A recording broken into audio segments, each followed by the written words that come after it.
we've got Lindsay Bruce back again for the fifth time. Fifth time. So you corrected me. I thought it was the fourth. Yes, back for the fifth time, and officially your first podcast we did. The first podcast we did way back 4 years ago. That is officially, you've overtaken senior number 2 general in NATO at the time, and you've become the most listened podcast I've done. Congratulations. 5 times, mate, you know. Must be saying something right. Yeah, well, this is pretty much your annual podcast with me. It's usually about this time of year, November, December. Yeah, I can't believe it's been 5 years ago. I think it's actually 5 years ago since the last. Is it? The first time, yeah. Man, see, this is age. My memory. I know. My memory is normally excellent, but I can't remember important things like when I started doing this podcast should stick in my mind, but they don't. Anyway, so what's going on, pal? What's happening? What's new? Well, since we last spoke, quite a lot actually. I'll see the Modern Warrior is still very much flying, so that's all good.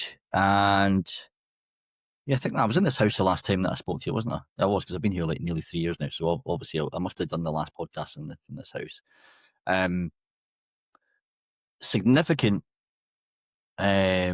induction is the overseas trips to that I started. So did my first one in August this year, and we've got about 4 lined up for next year. Various types of adventures. So looking forward to that. That's like my sort of new sort of main thing. Not a main thing, but it's going to be quite a major part of how we move forward. So yeah, it's brilliant. I think it's something that I've needed for a long time, actually. A bit of a change in direction, but let's go back just so people are aware of what you're up to, because some folk might have not listened to the other podcasts. You know, how dare they? Generally.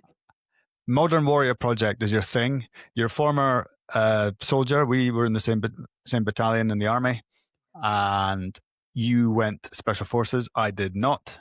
Special needs. And now you've done the security tour, close protection. You know, ex special forces guys tend to go away and make a lot of money by being close protection security detail effectively, and then you set up your own, as a mentoring business, helping out middle-aged men. Yeah, quite just like us. So that's, you know, I think everything happens the way it's meant to in retrospect. So looking back, it all makes sense now, because everything you do that sometimes starts to feel like it's the wrong thing. And that can be a common thing. You know, the question that everyone asks themselves is like, am I on the right path? Am I sort of, do I know what my purpose is, and all this sort of stuff, right? And it's a common thing for, especially, you know, when you get to a certain age, you start to really want that, right? You need to know that what you're doing with your life is in line with what you should be doing, right? So retrospectively, when you look back, there have been many times through my whole life that I've started to feel like this might not be for me anymore. Maybe I'm not in the right path. But then the next thing you go on to, you look back and realize that had to happen before the thing that you're doing that now feels right. And then that could sometimes feel like that becomes like it's the wrong direction, and then you switch again. So looking back now, for me, everything that I've done has all played a part in the process to getting to where I am today. So I think people, they question that sometimes too much. Well, it's an interesting thing, and I've been speaking a lot about this. We've been speaking a lot about this the last year, maybe more, about, you know, what the hell we're here for, that existential question. And when you get to sort of, well, our age, happened to me probably a bit earlier, but certainly by now it's telling, because we're trying to figure out what's it all for, right? You got your kids, you got the wife, you got the family, you've done what you expect to be successful, but still got that something missing in you. And it's the, finding the purposes. And for me, it's you've feels like you're bouncing around, but you're going towards the goal, if you know what I mean, like a zigzag, but it's the amplitude of the bouncing has gotten smaller. Like, I feel like I'm being more targeted. There we go. Targeted is a good military word. And it's been, a lot of things happen to me recently, which has been pushing me in that direction still, even more so.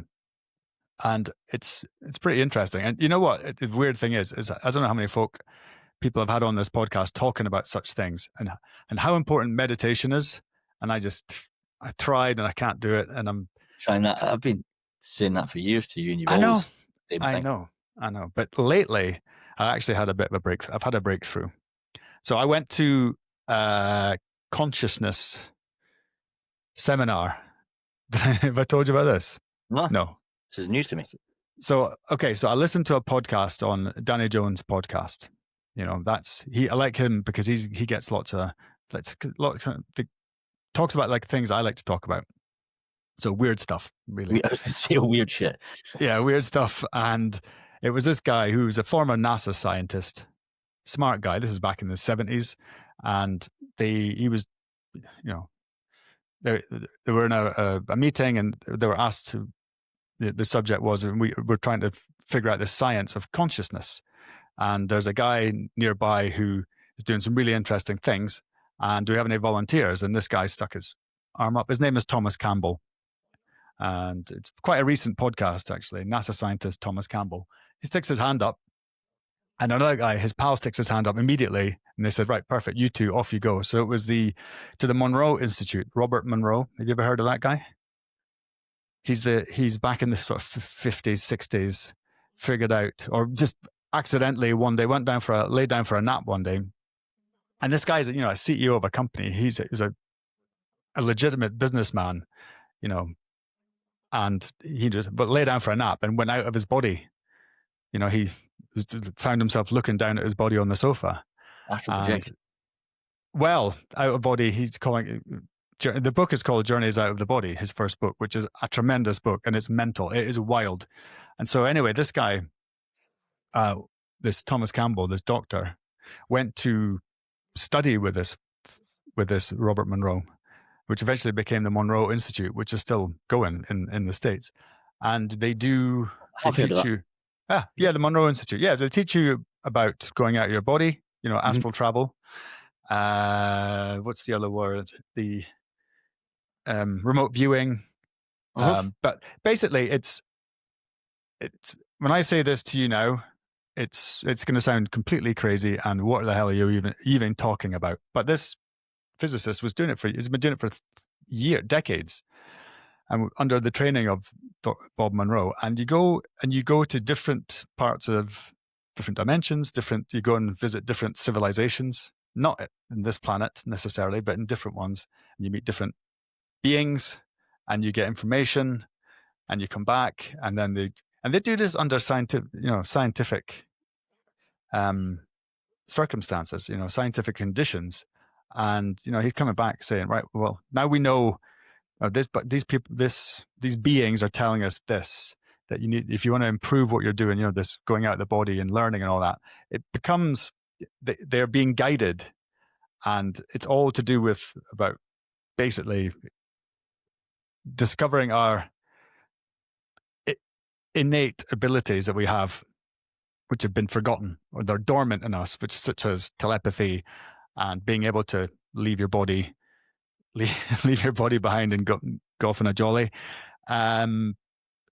clairvoyance, clairaudience, all these things that we hear of, psychic abilities, mind reading, and things that we've been told are mental, and they're a bunch of cranks and they're lying. And I'm sure there are a lot of people who do that, but there are genuine people who have done this. So, preamble for me, I listened to that podcast on Danny Jones, and I thought, wow, this is an interesting guy.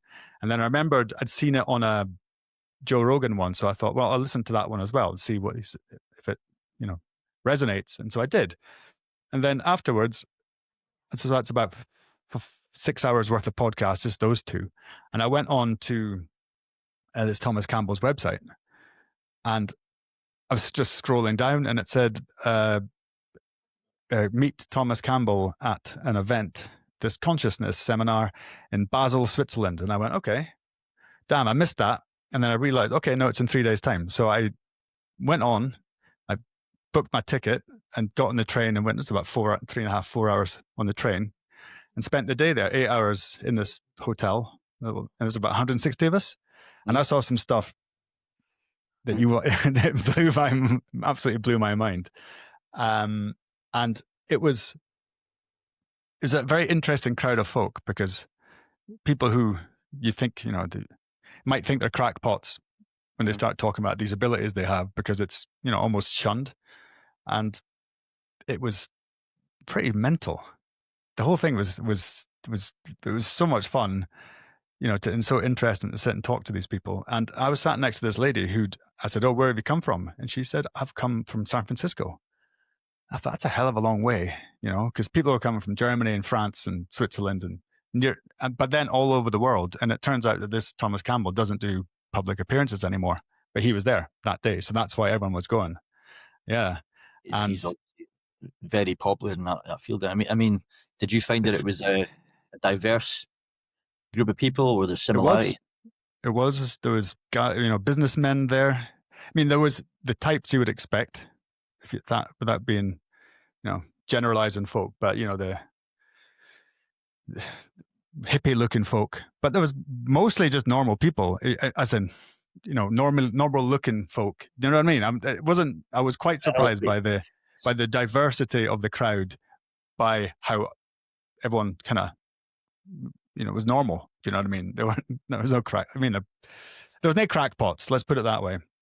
Just you. And so, just me. And we ended up, he talks a lot about meditation, and this meditation is the absolute key to all of these psych abilities, all these abilities that we've got, which are not, they're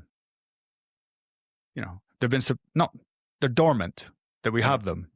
And if people are listening thinking, oh, what the hell, he's gone off the deep end now, all I'm going to say is everyone's had it, is about, like, for instance, I was thinking about you, and I texted you and I said podcast, and you said, yeah. I said tomorrow, and you said, yeah, okay, done. And that was how things, I was thinking about you, and my wife, if I'm expecting a call or I'm not expecting a call, I think about it, and then the phone rings and I know it's her. So that's telepathic, and everyone's got that.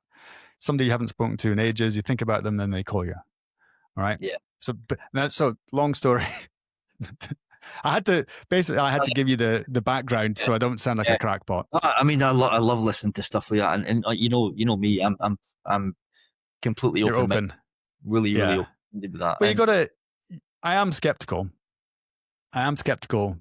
but I really want to believe. So I have to balance in my own that I wish, I really hope this is true, but I'm skeptical at the same time. Yeah. It comes to most things, UFOs, I hope it's true. But at the same time, let's see the evidence.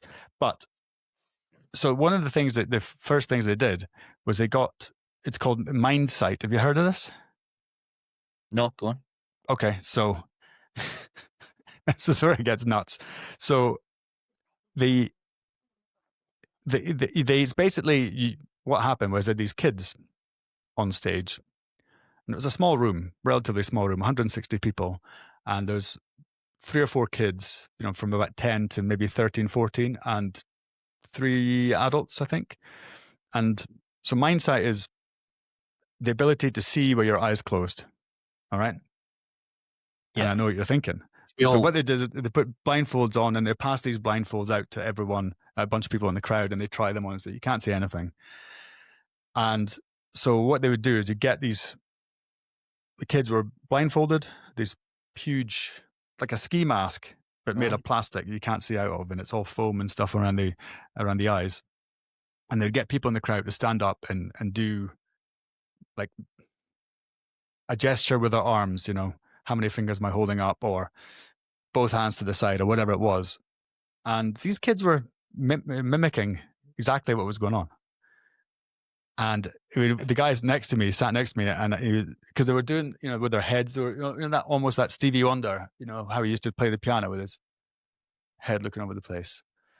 They were doing that, and we were thinking, are they looking so they can see outside the side of the goggles?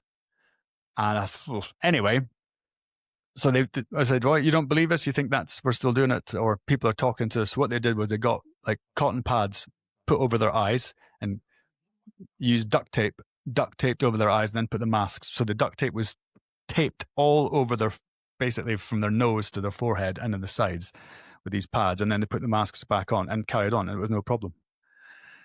And this is a teachable skill.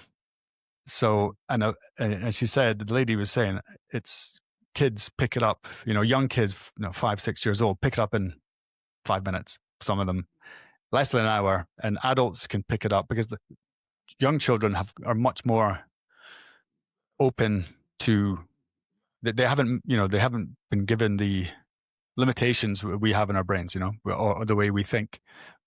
But adults can do it too. So I'm definitely taking my kids to I want to do it too.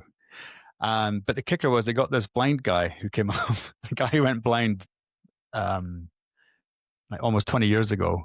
He used to be able to see, and he got blind. He got a disease, and he lost his eyesight. And then he had a operation so that they improved it a little bit, but it was just to see shadow. He could see shadow, but he couldn't see anything else. So he was interested. They asked, somebody phoned him up and said, do you want to do this? And so he did. And he got, got trained. It took him 4 months because he's quite an older guy to figure it out. But now he can go to restaurants blind. He's got a stick, the badge on his car and everything. Yeah. But you can go into restaurants and read a menu because he said I can use these psychic abilities that you'll be able to see outside without eyes. What do you think of that? So it's just coincidental that I've been looking into a lot of stuff like this. But it's not coincidental. Dr. Joe Dispenza. Yeah. Do you follow Joe Dispenza? I've read a couple of his books, yeah. Yeah, so I think he's brilliant. In fact, one of his seminars is in Switzerland, in fact, next year. I think it's not Basel. I'll check it. Yeah. But he does one in Switzerland, I think, every year, but that's like a 3-day. I forget what they call it now, but there's like an initial one that you can do, which is 3 days long, which is not quite as intense. Still, obviously, pretty in depth. I mean, if you got all that out of a 1-day thing, then obviously 3 days is going to be pretty special. But then he does a 10-day retreat in Mexico, which is my bucket list. One of my friends has done it. What, the 10-day one? Just recently. Might have even been, this year. She did it this year. He does a 7-day and a 10-day. I know the 10-day is the longest one, but I've spoken to people who have done that before as well. There was a guy actually in bloody hell, Ecuador. When I went there a couple of years ago, there was a guy on that retreat, and he had just not long past been to Joe Dispenza's 6 or 7-day retreat, and he said it was mind blowing, absolutely mind blowing. Because what you're talking about now with it's almost like fucking Jesus Christ territory of healing the blind, right? But and people would just scoff at that, right? Most people would just go, yeah, right. But I think the more you look into it and the more open you are, and as long as it makes sense, and especially if there's solid science behind it, I think that's where people are looking for the missing part a lot of the time. If there's no tangible evidence, it is hard to get on board with. It really is, and unless you experience something yourself. So everyone can say, "Oh, I've seen a ghost," but until you see a ghost, you'll just think that ghosts just don't exist, right? Maybe they do, maybe they don't. Who knows? Whether you can see them, it's another question, right? But you have to keep an open mind, I think, to a point. At the same time, I think you have to be critical enough to ward off the fucking nutcases, because something I was going to say earlier was, when you're talking about like people with psychic abilities, remote viewing, all the things that you spoke about a few minutes ago, I think that there's definitely legitimacy through all of that, but equally there the charlatans who just want to make a bit of money. So there's loads of them around. Some of them are doing very well out of it. Like Billy Carson, for example, right? I mean, again, this is why I like Alan Watts so much, because it's like he tethered spirituality and science, right? And he a lot of what he said made absolute sense because of the science element. Mm-hmm. So people can get on board with that, I think, easier than just some perceived woo-woo crap that someone's saying. This is what happens. This is what happens when your fucking your soul does this and your soul does that. Well, no one really knows, right? We can only buy into a belief system or buy into something that we experience ourselves to get fully on board with that. And so I think that you have to maintain that element of critical thinking. Of course you do. Otherwise you can become one of those fucking crackpots. Very easy. People can be easily influenced. And the other thing as well, there are people out there, especially the lost souls, that I tend to term them as, like the seminar junkies. Yeah. The people who are always on the new thing. And they want so hard to believe something because they need something to hold on to because they feel lost. And I think that's partly to sort of, not to blame, probably the wrong choice of words, but probably partly the reason why people end up going down the path of woo-woo, because they're just, it gives them some kind of identity that makes them feel like they're part of something. And that's what gives that a bad name, because they're the ones that will go around. They're like spiritual narcissists that I call them. They're the ones that they go to an ayahuasca retreat, and then the next thing they're growing dreadlocks and fucking shit like that. Dressing differently. You don't need to dress like a hippie to be spiritual. You don't need to talk about it all the time to everybody you see and try and ram it down their fucking throat to be connected to something yourself. But you can just quietly go about your business and maintain your normal identity you've always had. That's just fine. That's key. Your identity is your identity. It's like when people try to shed a part of themselves that has got them to where they've gotten. It's like, people can still tell that we were in the army. We still look like, obviously you look like a fucking Rupert, but I mean, well, what can I do? A Rupert is a derogatory term for an army officer in the British Army, which is fine. But I'm about as far from a Rupert as you could get. But I'm only saying that I could never have done that because I was a thick cunt and I didn't go to school. Well, okay. I had no options. I never had as many. My choices were limited. Well, mine too. Yeah. That's how I ended up in the army. Especially how when you get two older brothers going, you're joining the RHF. Yeah, that's it. That is it. I was going to say as well, just before we actually get on to what we're going to talk about, which I think is actually part of the point, because what we're talking about is actually getting to that point, because it's getting to what you do with Modern Warrior Project is, you're trying to give people to open their minds to different possibilities, which is, I suppose, why I do this podcast and get so alternative folk to come on. But at this podcast, there was a guy called Rizwan Virk, and he's been on loads of podcasts. He's an early very smart guy.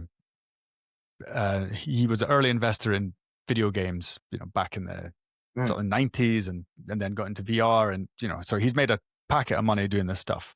And he writes books, and one of the books is The Simulation Universe, and that goes into. So he was at this conference and talking about this. What's the difference between a virtual reality game headset and what we live in right now? And they were drawing the similarities between how you build a VR virtual reality world, and the characters in it, and blah blah blah, all that, and the similarities to the alleged simulation we live in just now. And so Thomas Campbell, the NASA physicist, he, based on all his work, I guess you'd call it work, out of the body and going all these different places, is that it is indeed a simulation, but it's a simulation based on the driver is consciousness, and we have each. Probably this is me paraphrasing it as I see it, so let's just stick with that right now. But it's pretty much this: is that consciousness, everything has consciousness, even that table there. There is a consciousness to that because it's made from energy and light and whatever. It's all space. There's nothing there. These atoms are 99% nothing. Yeah. Anyway, everything has consciousness, and we are part of the consciousness, the universal consciousness, which and it's the consciousness wants to experience consciousness through us, but not just us, in different planets and blah blah blah, all throughout the universe. And it's very fascinating how he brought this gentleman Rizwan Virk in to talk about his work in virtual reality games, and he said it's effectively the same thing. It's just got a different driver. The driver is plugging it into the wall in the computer software, and it gets to the point where you well, what is the creator? The creator of that game is effectively God in that game, and what we have here is the creator in our reality just now is what we call God. That's the sort of precept to it, and it's the concept to it rather. And that is, it was like I said, it's a lot to take in, even on this. My little description of it right there is, and I was there for 8 hours talking about this sort of stuff, and it was really fascinating stuff, because he was getting into the fact that with the use of meditation, and I've got he gave me some binaural beats, so those things you've got. Yeah. So he this is one of the guys that created them. He created them for the Monroe Institute. He was part of the team creating them, and you put the things on, and what the binaural beats do, you can get them on YouTube and Spotify and stuff, and you each ear gets a different frequency, and they're trying to create a they call it hemisync between the two hemispheres of the brain, your right brain and your left brain. The left brain is the rational, we call it the thinking brain, and your right brain is the intuitive side. So they say sometimes the artistic, but the rational brain and the artistic side. And what they try and do is sync them up. And when you've got that synced up with helping through music, which I think is good because it gets you, it's like a help, it's an aid to get you into the meditative state. And then after that, you know what that state feels like, and you know where you're in it. And so I've been doing that lately, and it's wild. It's so much fun. It's starting to see some very, very, very strange places. Did I tell you about that time that the first time that this has happened to me quite a lot as well, actually, hence why the binaural beats are a good thing. And especially, and also there are certain websites you can get legitimate like 528 hertz music sounds, just solid tone sounds. Yeah. It's quite amazing, actually. You can search it in Spotify, it's not the same. So people that are looking at Spotify for 528 hertz songs or music, it just isn't the same, right? Because they don't allow it. So you've got to get a bit of a hooky link to a website that can have a legitimate frequency, and they take them down a lot. So this is something I've only just learned about, by the way. So a while ago, and it was after my escapades in Ecuador, so I felt very, very, very conscious, obviously coming back from there, very open, very confused in a lot of ways as well, actually. But obviously you process that over time. It can take a while. But I started to have some pretty outlandish meditative experiences where I used a lot of like gong type meditation sounds. I remember this one day, the first time I experienced this, and I get it all the time now, with the frequency sounds, but you don't just hear it, you literally feel it going through your whole body. So I think that what's happened, and I think that because obviously you've had experience with this as well, is that I think when you do like psychedelics, for example, and it cracks something open that it was otherwise closed, and it's like a pathway. So, and I spoke to my friend Kylie, but Kylie's also a mentor of mine. She'd be a great guest for this podcast. A phenomenal guest. Make it happen. A massive amounts of respect for her, and I'm actually on her mentorship at the moment, which is to do with energy, energetic healing, acupressure, that type of stuff. It's all frequency based. Anyway, powerful stuff. And I think because I spoke to her about this, and she said, look, because I was kind of questioning everything, and I said, Kylie, what do you think's happening here? And she says, right, what's happened is, because I was getting all these kind of, and I get them all the time, and I can sort of self-induce this, and this is something that for a little while I just didn't quite know how to explain it. Worked with my other energy therapist, Deb, who also helped me a lot with this as well, and the common theme is that when you crack open essentially your DMT pathway, so dimethyltryptamine, which is something we produce, which is also the active ingredient in DMT, as in the stuff that you can actually take. And ayahuasca, obviously, the main thing is, and part of that is DMT, which is the psychoactive ingredient, which we actually produce as a molecule in the body. So when you open that pathway, it's like a channel you've just created to higher consciousness. And to keep it open, you have to, it's like going to the gym and building your muscles. You need to keep going, otherwise you don't use it, you lose it. So that's why people end up reverting back to their former selves, because they don't do the reps, so to speak, which is practicing daily meditation, that type of thing. And when I experienced that, I started to have these really quite profound physical experiences where my body would literally like go into these very uniformal tremors, not like a tremor that you can't control. It was like you could almost feel.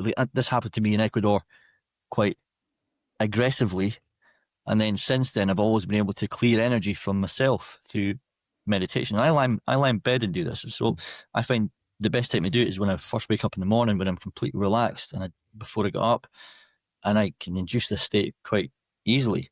And all the tension you've got, so it's your shoulders, your neck, your legs, whatever, you can get to a point where you can fully relax, to a point where your body takes over, and you've got to then surrender to the body and the energy within it that's trying to move. And if you do that, I mean, if somebody was to watch me doing that, they'd think, what the fuck is he doing? Because it would look kind of fucking weird, right? But I've never experienced anything that can literally clear blockages. Like I'm talking physical blockages, not just things that you're feeling stressed or anything like that, because I don't really feel stressed much at all. But physical blockages through trapped energy, which is all it is. So people go for massages, people, do stretching and mobility and all that, which helps. But it's all just trapped energy.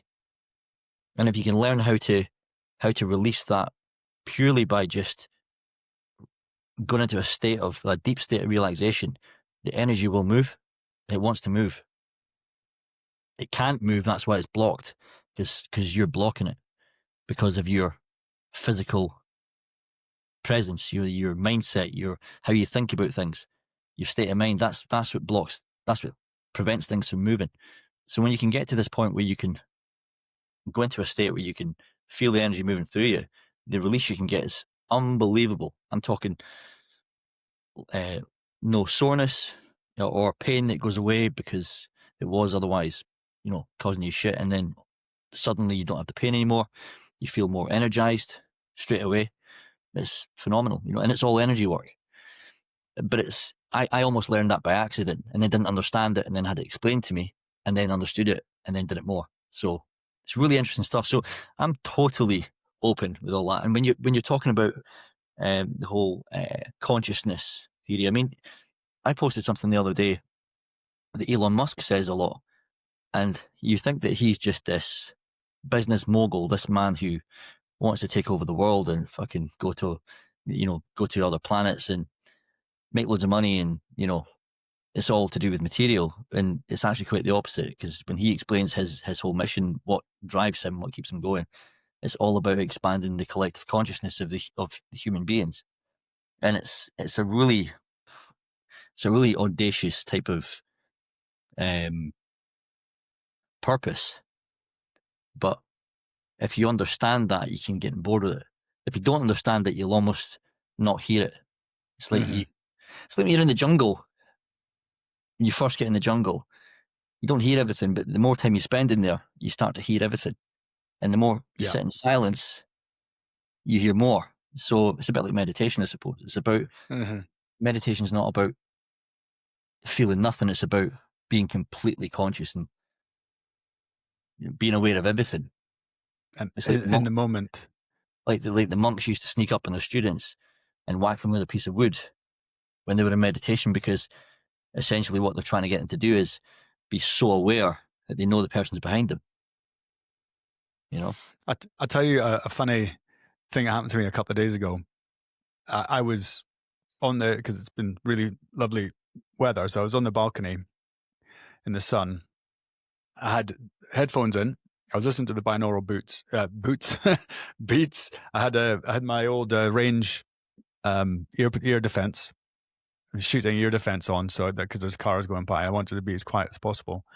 And we have a Swedish lassie who's staying with us at the moment, and I thought she'd gone out, so I was sitting there, and I thought the house was empty, and I was in this meditative state, and her face kept popping into my meditative in my mind's eye, whatever. And I thought, what the heck?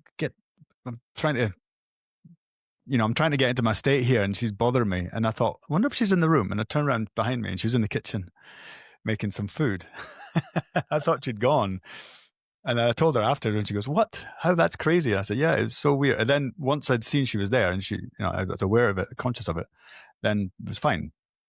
This is literally been a couple of weeks of me doing this, and some cool, really interesting, cool stuff is happening already.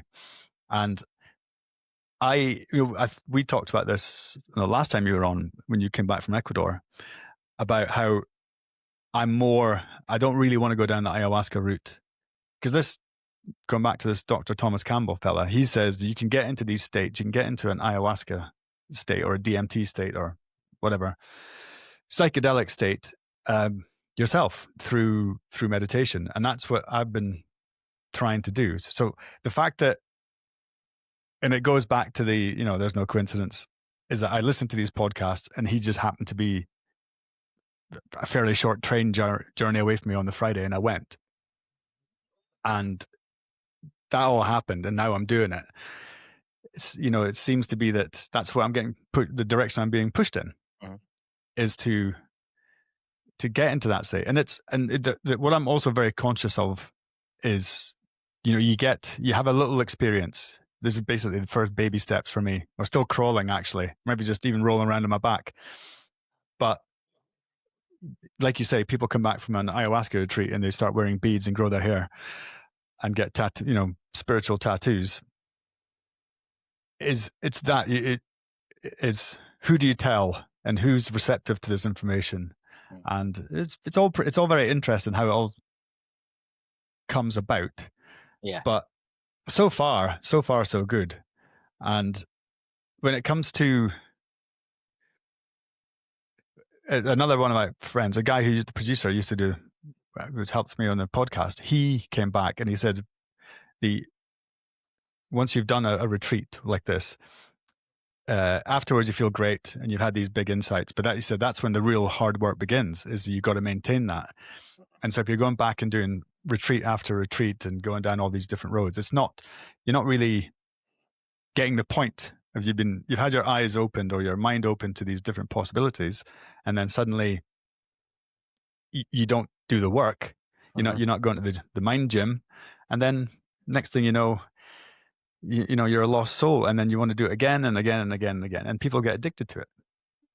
Not addicted to it physically, addicted to it, but mentally addicted to it, I suppose. Yeah, Psychologically. I think that comes down to more about the guidance. Some people need more help and guidance outside that environment. So that's a really interesting point, because I know people who, it's almost like the psychedelic element of this, which is it should be there to give you insight. So there's just misconception that if you go and do something like ayahuasca, you go and work with some shamans and they give you some medicine, and all your problems suddenly vanish because you've now got this big insight, and it transforms you at the retreat center, and then you come back and you're a different person. And that's something that I think is, I feel like a sense of responsibility to kind of put it out there that that's just not the case. Mm-hmm. Because people love the idea of that, because it's essentially the quick fix. Because it doesn't require the work. It requires taking. It's like the magic pill theory, right? People like the thought of just taking a pill to then give them the results. It's like things like Ozempic and Mounjaro now that is like the fat pens, that's just kicking the fucking can down the road, because the next phase after that will be more medical problems via this pathway of over abuse of fucking Ozempic or Mounjaro by buying it from Kelly on Facebook. That's essentially the next problem, because it's just not controlled enough. And the kind of people who do that most of the time are people who are just lost causes in the sense of they think they've tried everything to lose weight, but nothing's worked for them. And you can feel for these people, because it's hard. You criticize what you don't understand, and yeah, people will criticize and go, well, people get fat themselves, but you don't fucking know what that person's gone through, right? Some people have got legitimate cases of mental health that they can't quite get control of their weight. Some people are very fucking unfortunate with their genetics. There's a huge genetic component that people just get fat easier than others. Hence why people lose weight easier than others. So we can't criticize that in the forefront, but we can criticize the lack of care that comes with that, as far as people taking something just to get a quick fix. And it does give them what they want, but it's like a fucking payday loan. You end up paying the interest down the road, right? So there's always a piper to be paid. When it comes to psychedelics, it's the same kind of thing.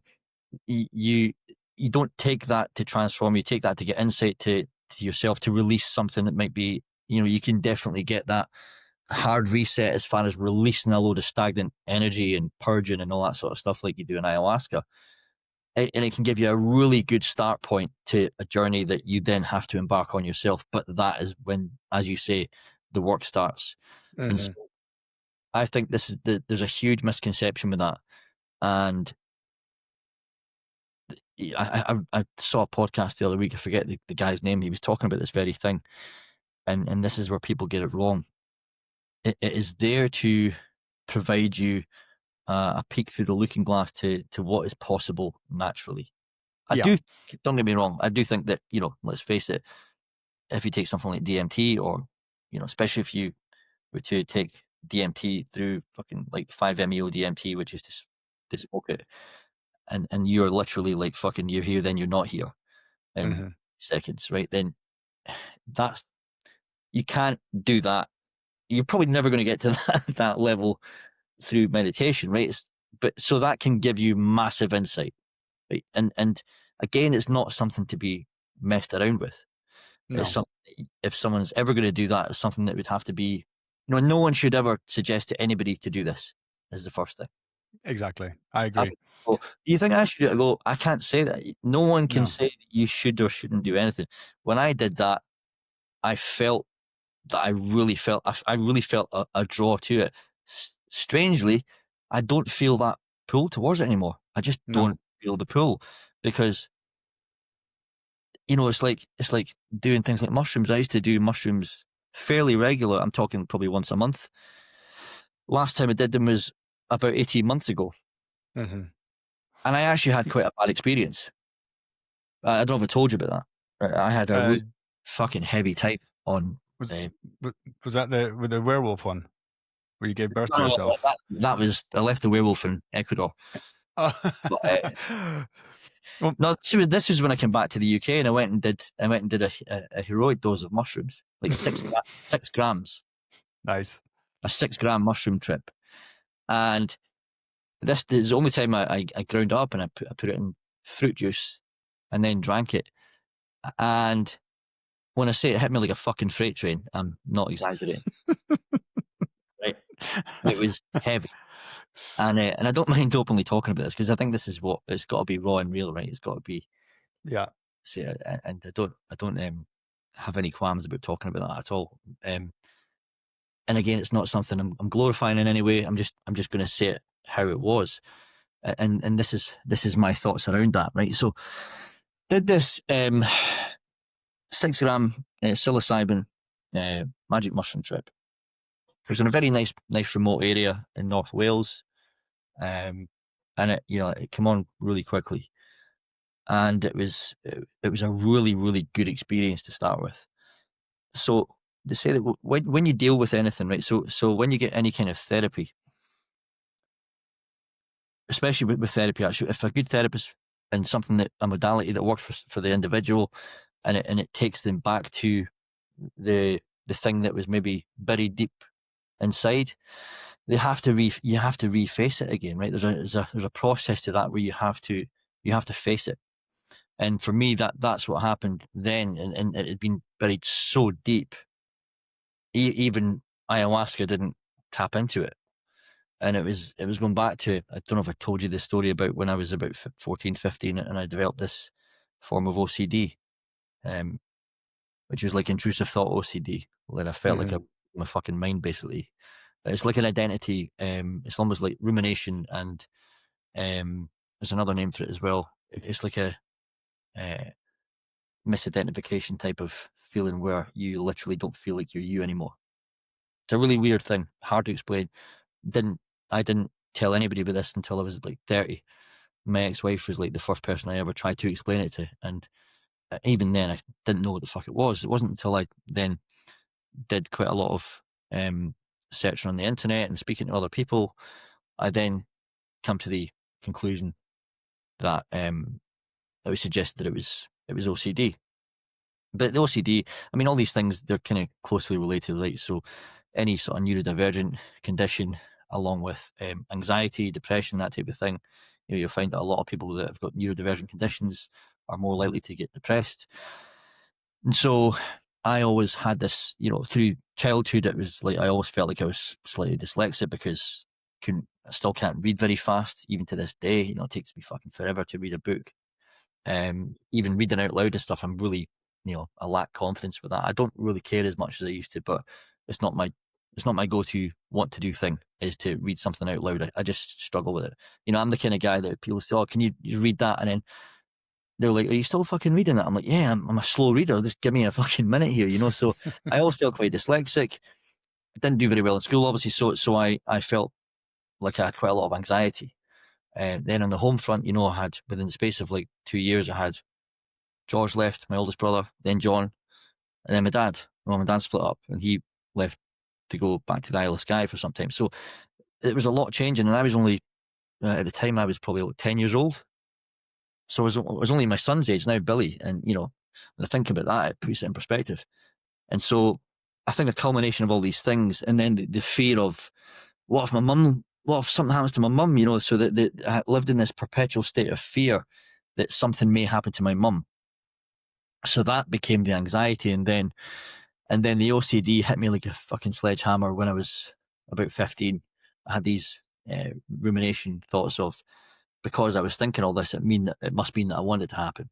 And as a young boy, as going through adolescence, you don't know what to do with those thoughts, because in your mind it's like there's a form of intrusive thought OCD that is like, the classic example of this is like the young mother who's not long given birth is walking the baby over the bridge, and then looks over the bridge and just imagines throwing the baby off the fucking bridge, kind of thing, right? It's like these. It's almost like your worst fear, or the thing that you are least likely to do in your life. Consciously, that is like the polar opposite of your character. It's like going through it in your mind as if it's going to happen. And then knowing to yourself that It's just not true.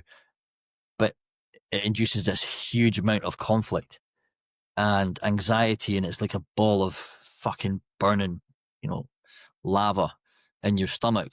And that became a perpetual state for me when I was about 15, for probably until I joined the army. And I put it down to a lot of the fact that I had a lot of time off school, which gave me a lot of time. I always had a very creative mind. So I was very artistic, and my mind would like, fuck it. I've always been ultra creative. And I think that can be a double-edged sword. And so when I was, going back to my heavy mushroom trip, the feeling that I had back when I was 15, when this triggered, it was like a trigger that made it go from a 2 to a fucking 100 within a millisecond. You can imagine the level of fucking fear and dread and all that. And then when it wouldn't leave, when this feeling wouldn't leave me, it was horrible. I wouldn't wish it on anyone. So when I was on this heavy trip, it came back. Oof. And that whole feeling, I had to re-experience that feeling again. But it felt worse. And not only with that, because it was happening in a state of, obviously, I was completely fucking off my lid on mushrooms. But you're also very, very conscious. So going back to your previous point about, collective consciousness and all things are connected, that was the time, I'm talking like blows the fucking socks off ayahuasca. Mm. When what I experienced that day was like otherworldly, quite fucking literally.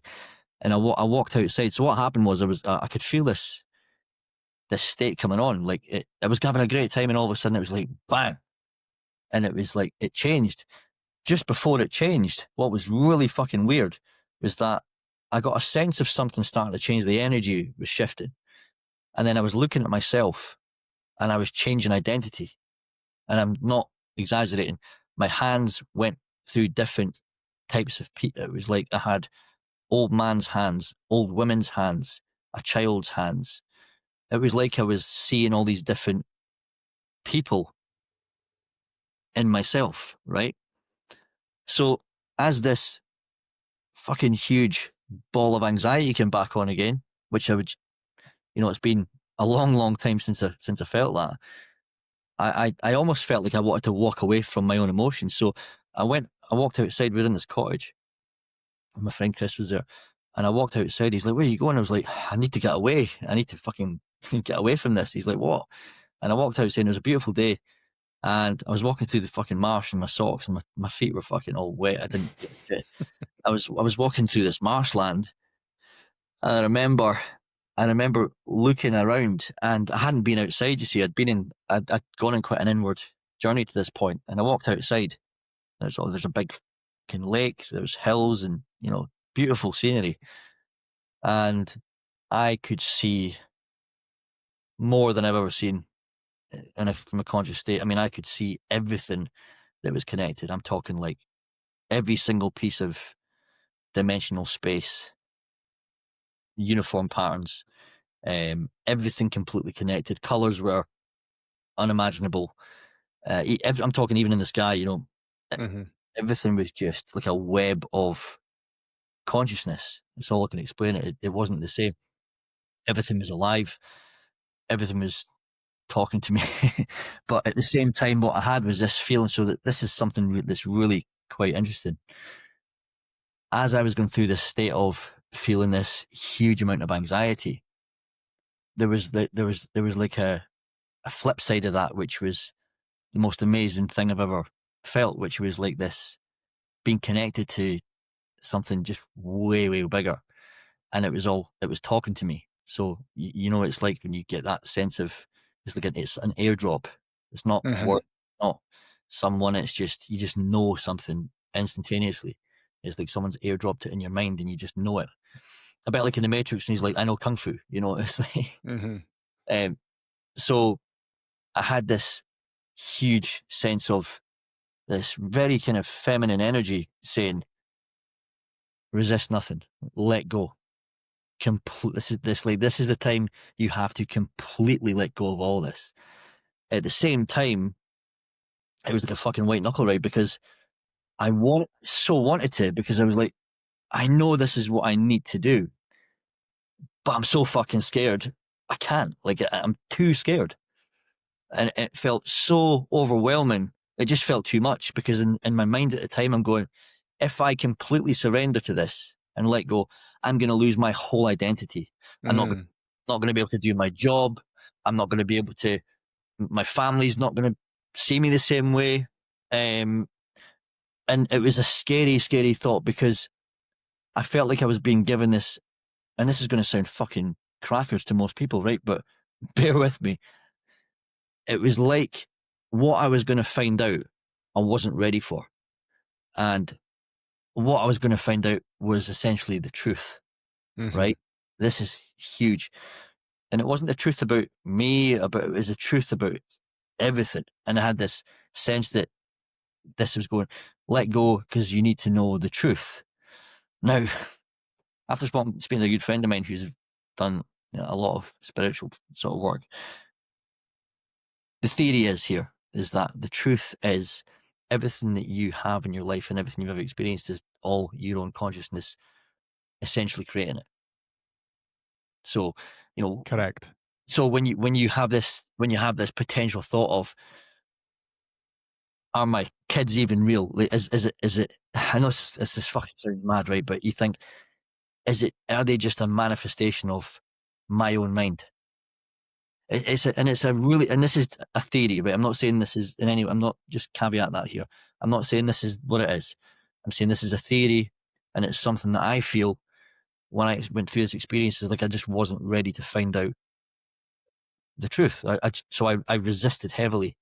As a result of resisting it, I had the most horrendous time for about another 4 hours, and I just couldn't wait for this medicine to wear off. I was like, I need this to just leave I just want to get back to being me again. I like me. I like who I am. I love my life. I love, my job, and I don't want to lose any of this. And so I had the weirdest night's sleep ever. I sat at a cafe the next day, and I said to the lads, like, there was 3 of us there, and they were all like, oh yeah, we'll need to do this again sometime. I was like, lads, I'm never fucking doing this again. Honestly, I said, I'm never ever touching that again. That's me. I'm done. I don't believe that's the case now, because I don't feel like I've got that sort of relationship with it. But I did, because I did some out in Indonesia, and the beach, you can get those mushroom drinks. We did a really strong. Again, I got the same kind of thing come on, which was not so much the anxiety, but it was this. It was almost like the voice came back up, like going, "Okay, you ready yet? Are you ready to fight?" I was like, "Nope." Really, really fucking crazy shit, Well, it's unless you've done it. Yeah, And I like you know me. I've done it not that many times, but unless you've done it, you can't. I understand what you're saying, because you're getting this. It's not voices you're hearing. It's like telepathic, as you said, an airdrop. But you're getting this. It's in your head, but it's not in your head. And you know what's what the words are. You understand exactly what's going on, and they're trying to tell you stuff about yourself, and it's just fascinating stuff. My opinion now is, from what I've been doing lately, over the last couple of years, I suppose, is being open to anything. Like I said, but keeping with it, try to keep a rational head to it. But I'm now actually starting to think that the allowing the rational side of your brain to get involved is ruining the experience. And what I've found is that when I turn off, when I go to right brain instead of left brain, analytical thinking to intuitive thinking, is as soon as the intuitive brain kicks in, it's the vision I'm having, the experience I'm having is gone. And so I have to recalibrate, get back into the previous state, relax, and not worry about whether I get back there or not. Seems to be the key for me. But then you get back into that state. And and it's been happening lately, and this is literally in the last couple of weeks, is that when I'm trying to do something, to see something in my mind, and I get presented with an image of something, and I try to zoom in, that's the analytical brain coming in. It's just to stand back, let it happen, figuratively stand back, let it happen. And then there was one, it showed me something that was quite detailed, but it was difficult, like it was far away. And then it was zoomed in and I could see all the detail, and it's going, all right, okay, keep at it, keep going, keep going, keep going. And this is what the voice in my head, even though it's not a voice, the vibration I'm getting in my head is like, keep going, don't let your analytical brain kick in. And then I got zoomed right in, and as I did, I saw it just for a brief moment, and then the response was yes. So you've got that. It's like I'm being guided or led into how to get better at this. So it's very interesting, very interesting. And I think it's like what I understand more now is the whole difference between like the ego, what the ego does, and what the real self is wanting to do. So, because you're always because this is essentially it's a human experience, and you know, when you consider things that you might not have thought before, like when you say things to yourself, well, when you're saying things to yourself in your mind, who's saying that? You know, who is who is the voice? And the voice, because when everyone dies, the body's left behind, and the soul leaves the body, the energy leaves the body. So then it's just a fucking bag of flesh and bones. Yeah. So you know, when you contemplate that in a way that, well, it was just it was a vessel to experience life through consciousness. There's consciousness, and consciousness is all, and like they say about the, you know, if someone's like, oh, I want to improve my mindset, because I get that a lot, and you know, I just need to improve my mindset. Well, what is your mindset? Well, my thoughts in my head. I mean, what is contained within your head? You know, well, my brain, and different parts of the brain control different command centers, and you know, things that we how we operate is all through different parts of the brain. And what's the brain made of? Well, the brain's made of a tissue. And what's the tissue made of? Well, it's cells. What's the cells made of? Atoms. What's the atoms made of? Subatomic particles. What are the subatomic particles made of? 99.99999% energy. Space. So people focus so much on everything that's physical, like you said, like this table and this chair, my and body. That glass you nearly knocked over. So all these things that we tend to focus on, what do I need to do to get this? When it's the 0.001% of everything. But no one focuses on the 99.99999, which is when you can start to get the idea of that and become aware of it. Then I think that's when it shifts. And I always say to the guys, because there's something that I go through a lot inside the program with my clients. People go through these peaks and troughs. They have feast and famine type patterns in life where they get an element of success and then revert back to their old ways again. Well, what's reverting you back to your old ways, which is your core beliefs? It's your identity. It's your unconscious mind, which is 95% of your mind, which is the unconscious, which really is the part, if you can get control of that, similar to what I've just said, when you can focus on changing the unconscious through conscious thought, obviously partly, then that's when things really change. Just being in this 5% all the time is never going to move the bigger ball. So when guys typically come on my program and then they get given some stuff to do, you know, some basic habit changes to get them started, because you start talking about this kind of shit to someone who's never heard it before, they'll just think it'll go over their heads, and they'll just be like, this is all just gobbledygook. And so you have to meet someone where they are, and they have to meet themselves where they are, and then things can expand down the line, but it's baby steps, right? It's progressive overload, a bit like you do with weight training to get stronger in the gym. But I always use the theory of, when it comes to like the be, do, have, like the Stephen Covey model of be, do, have, which is the be is the being, the doing is the behaviors and the habits, and the have is what you get as a result, either good, bad, or somewhere in between. And that mirrors the NLP communication model of information being filtered to create a narrative, to create an emotional state, to create a behavior, to create a result, and so on and so forth. There's the pattern. How does that loop? Is it good or bad? Is it where you want it to be? And so when it comes to the physical element of, I must drink more water, I must change my diet, I must start going to the gym and moving more and sleeping better, and I'll buy a Whoop band and I'll start measuring my metrics. These are all very practical things, which is stuff that you can make very tangible by going and changing your diet, going to the gym, etc. But then people get so far, and then they still feel this kind of this loop of being back to struggle again, because the unconscious mind that is still programmed the old way is bringing them back to this feeling of being stuck all the time. So then you've got to say, well, you're doing these things, but it feels forced. It feels just like work, and you're not really understanding now why you're not getting results anymore, or you're not understanding why you're getting results, but you still don't feel very happy within yourself. Hence why there's a lot of people who are in physically great shape. They go to the gym and they've got six packs, but they're still mentally a fucking wreck. Mm. And then you get other people who, on the other hand, they try to mentally masturbate their way to success without doing the work. So out of the two, I'd rather be the physical person who's actually doing the work and then learn the other stuff along the way, rather than be the person who is a seminar junkie, fucking tries to read their way and meditate their way to fucking success without really doing the practical steps, the physical part of it. They end up becoming lost souls.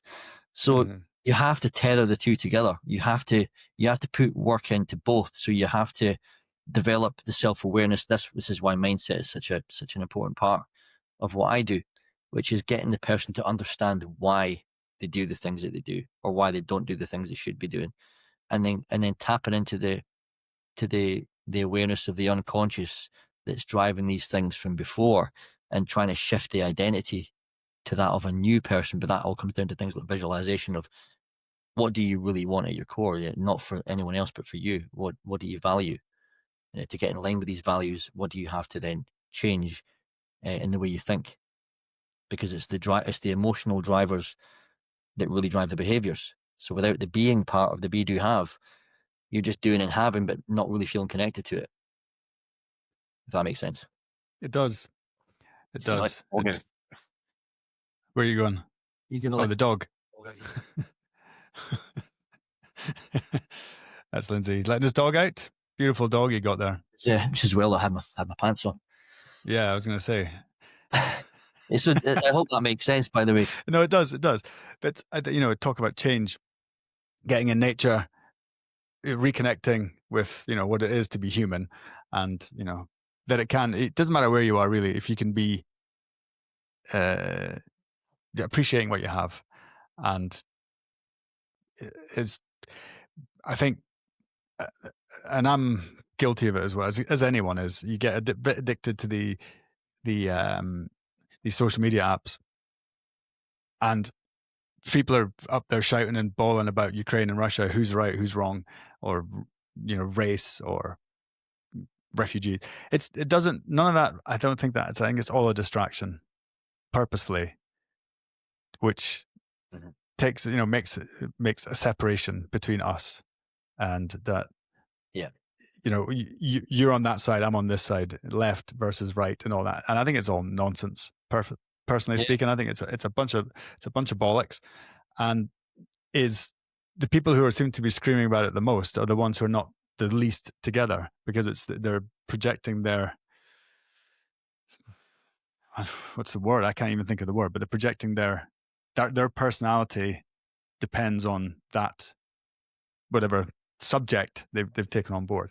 And I think is that you get your own house in order first, and look after yourself first and foremost. You've got to stand tall and strong and do what you need to do for yourself to be better for everyone else around you, and be an example. And so people will come to you and say, what's your secret? How do you think about this? And and that has been happening to me lately. Yeah.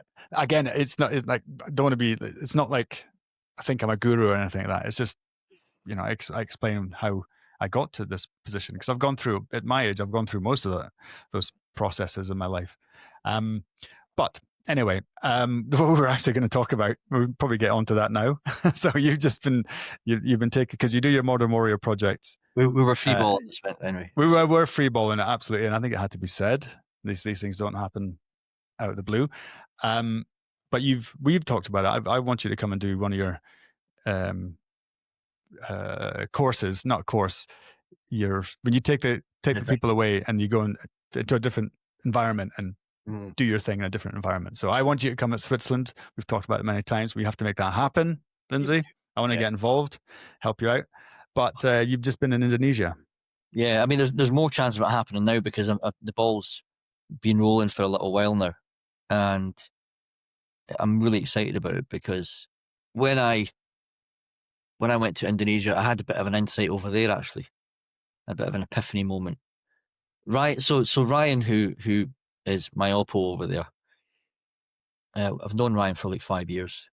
We got in touch through social media. Common ground was that we're both ex-military, both Scottish, both can talk the hind legs off a fucking donkey. So like, we just connected really, instantaneously. We just got on like a house on fire straight away, and then started to chat a lot.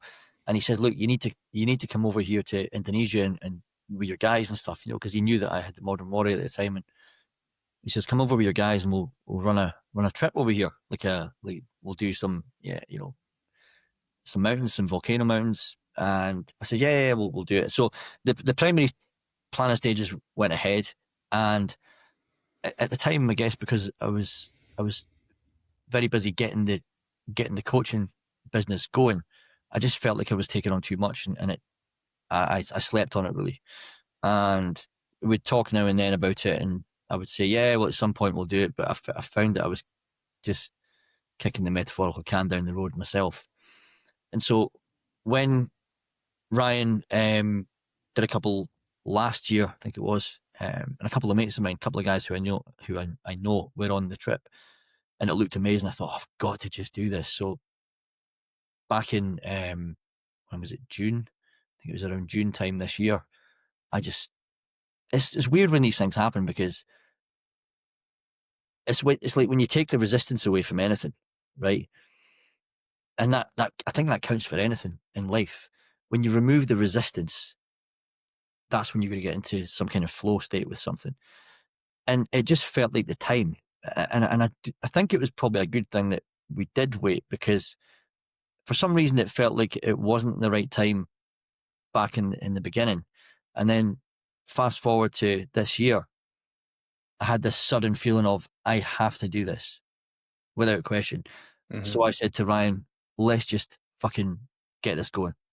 And he was like, Ryan's the kind of guy that you want something done, ask Ryan, because he's the fucking workhorse, right? So, Lindsay, you said something that I thought that was pretty interesting, and you get into the flow state, and that goes back to, and I just had this little insight there. The flow state is right brain thinking. That's intuitive thinking.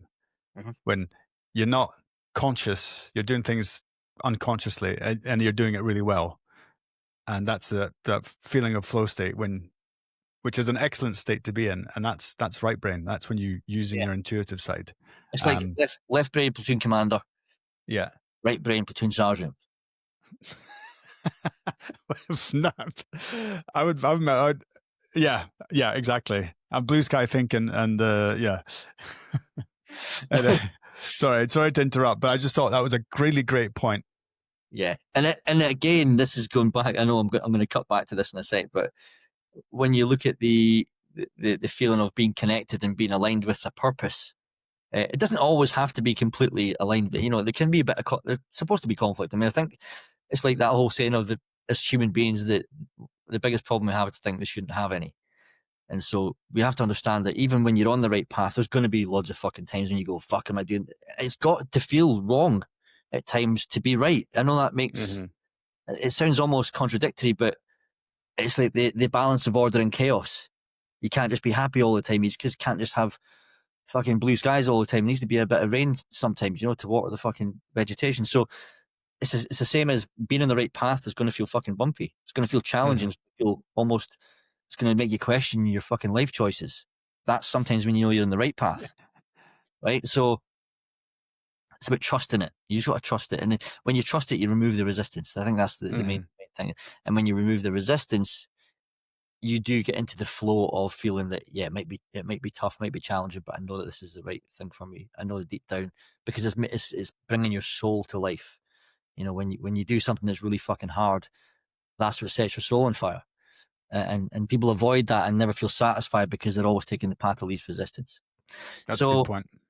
Good segue into why we do this, which is now, since we decided to get the ball rolling with the Indonesia trips, which is in collaboration with Ryan McInnes, aka Bully Balang, which means White Adventure Boy, which is his YouTube handle. So we decided to do this, and we went and run a trip to Mount Rinjani, which is the second highest volcano in Indonesia, and it's a phenomenal, breathtaking place. And I was getting people on board with this, and I was saying to people, come out here, it's going to be amazing. But I didn't really know myself. I hadn't experienced it before. I just, was going off the back of what Ryan was saying and the videos that I'd watched online. But when I got there and when we did this trip, it exceeded all expectations on all levels. It was just on another level to what I even expected. I remember just pinching myself many times going, this is fucking insane. And I had one of those moments when I got to the top of Rinjani, which was nails, by the way. That was an absolute fucking lick. The last, because what Lindsay means by that is it was hard.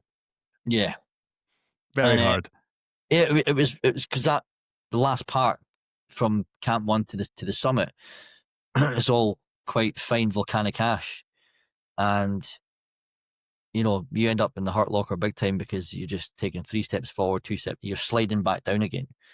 And it was brutal. But when we got there for sunrise, just before sunrise, and we were on the top in darkness still, and then obviously the sun came up, and I had one of those moments of just being like, holy shit, this is just like, that moment of, people talk about gratitude all the time, but that's real gratitude when you can be fully submerged in a moment and just, you can't really put it into words as to what exactly you're grateful for, but you just feel like if I was to fucking be struck by lightning right now, I'd have died a really happy guy. Exactly. It's a moment of euphoria. Yeah. I get that quite a lot because I live in the mountains. And you can't buy that, right? You've got to work no. for it. You got to work for that. And the harder you work to get to the summit of anything, I think that's where as long as you can have the opposite of what the end game theory is, which is must get to the peak, and then when you get to the peak, there's an anticlimax of what now. But I didn't get that. I got this feeling of this whole experience has just been unbelievable. And then we had the R&R part to look forward to after that, which was the going to Gili T Island and mincing about there for a few days, which was unbelievable. So what we've decided to do is we've decided to run several trips a year. The first main sort of season will be next year. It's all in the dry season within Indonesia, because that's like from April to September, like mid to late September, because it's too dangerous otherwise to go out in the mountains. They close them off because of avalanche and whatnot, landslide. So next year we're doing a number of trips. So in April we're doing one called Mount Salak. That's myself and Ryan Mack and whoever wants to come. By the way, all these trips bar one are men only. It's to keep it in line with the whole Modern Warrior universe. Mm-hmm. So Mount Salak, which is more sort of jungle terrain, it's a volcano. So when we go down the other side, we're still going to get that sort of volcanic ash and hot springs and all the rest of it. So there's multiple kind of terrains and environments within the same part of that adventure. And then at the back end of that, we're going to go to the island. So we always do it in 2 parts, where we have the challenging part, which is usually a mountain or something I'll go into in a minute, which is the jungle. And then we have the rest and recuperation, the luxury part at the end, where there's no expense spared. It's like luxury, 5-star accommodation, transport, yachts, the lot, right? So we're going all out with that side of things. It's going to be high end stuff. So Mount Salak is going to be the first one. Then the second one's going to be, this is the beginning of May. We're going to Bali and we're doing Mount Agung, which is the highest volcano mountain in Bali. And the good thing about that is I could actually see that the last time I was over there. We were in Lombok Island at the beach where Rinjani is, and across the water you can see Bali and you can see Mount Agung in the skyline, which is beautiful. So it's quite nice to know that the mountain we were looking at last trip, we're going to be doing that next year. So Bali will be a mixed trip, men and women, and that's only going to be about 8 days. That one, most of them are like 10 to 12 days. After Bali, which is the main sort of flagship event we're going to have, and that's myself, Ryan, and Ollie Ollerton. We're running the SF Jungle Phase, which is okay. It's not going to be like SF Selection because that's obviously it's a military exercise and it's weapons and tactics. No fun. But it's an SF Jungle Phase because it's being led by ex-Special Forces. Obviously, Ollie was in the SBS and I was in the SAS. And Ryan is he's the adventurer, so he's the guy who's got the experience over there in that terrain in Indonesia. So he's our main guy over there. And that's going to be, I mean, that's actually going towards being sold out already, that one, but we may look at doing a second one, but that's a capacity of 15 spaces. So yeah, the jungle phase is going to be phenomenal. The three of us speak every week and we talk about the everything that's going into that, and it's amounting up into being something pretty cool. So that's mid-July, the jungle experience, and then if we run another one, not sure the dates exactly yet, but there's definitely going to be at least one a year, and yeah, that's going to be sensational because we've got like a range package with the Indonesian SF, using their vehicles and everything, full on live range package, which would be pretty fucking cool. That's pretty cool. Yeah, and what about? It's 5 days in the Java jungle. And what about the high alpine stuff? When are you going to come to the mountains? Got to do one there. It's likely going to be 2027. Because we do want to do. We are talking about Kyrgyzstan. Talking about here. But I know, but we're just venturing out of Indonesia. Is what I'm saying. So right, okay. Well, we'll need to obviously talk in detail about getting something jacked up for Switzerland, because I've always wanted to go there, and I think we've got you as our facilitator, point man. Say again. Point man. Yeah. So we'll need to talk about getting that jacked up for 2027. Yeah, I'd love to help. Yeah, it'd be great. We could do a winter one. We could do a summer one. We could do both. Let's make it happen. Yeah, Lindsay, my son just got back, and I need to take him to. He's off to do you know what a power test is? Power test is like a fitness test. See how strong you are on your legs and stuff. Okay. And yeah, he's in the race club, for the county ski racing, and I've got to go and take him to that pretty shortly. I've got to give him some quick lunch. If this is good timing for me, because I've actually got a workout appointment now. My mate's coming down. All right. Lindsay, always fascinating to talk to you. That was magic. That was brilliant. It's always great fun.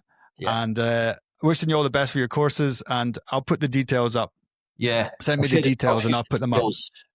I'll share the details for the trips as well for next year, especially Salak Jungle.